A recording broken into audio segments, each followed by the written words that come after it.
بسم اللہ الرحمن الرحیم۔ شروع اللہ کے نام سے جو بڑا مہربان نہایت رحم والا ہے۔ دل جمی سا بیٹھا رہو۔ ہانے اوان جے سامو ہم کلام تھینتا استاد العلماء مفتی و شیخ الحدیث فضیلت الشیخ حافظ عاصم شہین صاحب۔ الحمد للہ الذی ہدانا لہذا وما كنا لنهتدي لولا أن هدانا الله اللهم صل على محمد وعلى آل محمد كما صليت على إبراهيم وعلى آل إبراهيم إنك حميد مجيد اللهم بارك على محمد وعلى آل محمد كما باركت على إبراهيم وعلى آل إبراهيم إنك حميد مجيد أعوذ بالله السميع العليم من الشيطان الرجيم بسم الله الرحمن الرحيم ولو أن أهل القرى آمنوا واتقوا لفتحنا عليهم بركات من السماء وقال الله تبارك وتعالى في مقام آخر وَأَن لَّوِ اسْتَقَامُوا عَلَى الطَّرِيقَةِ لَأَسْقَيْنَاهُم مَّاءً غَدَقًا قال النبي صلى الله عليه وآله وسلم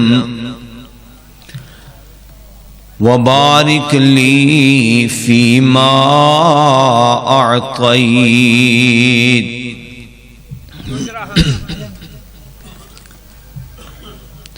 ہر قسم کی صفت و ستائش،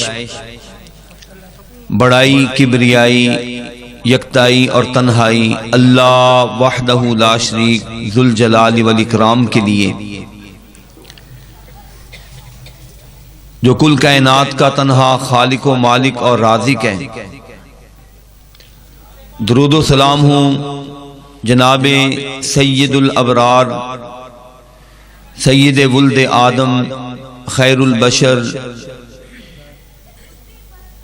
رحمت دو عالم جناب محمد الرسول اللہ صلی اللہ علیہ وآلہ وسلم کے لیے۔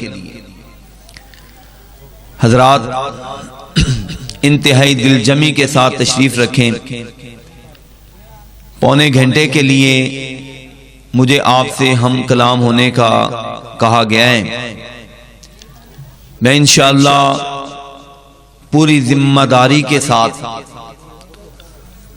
آپ کے اس وقت کو، ہر بندے کا وقت قیمتی وقت ہے، لیکن میں کوشش کروں گا کہ اللہ کے فضل و کرم سے آپ کے وقت کو مزید قیمتی بناؤں۔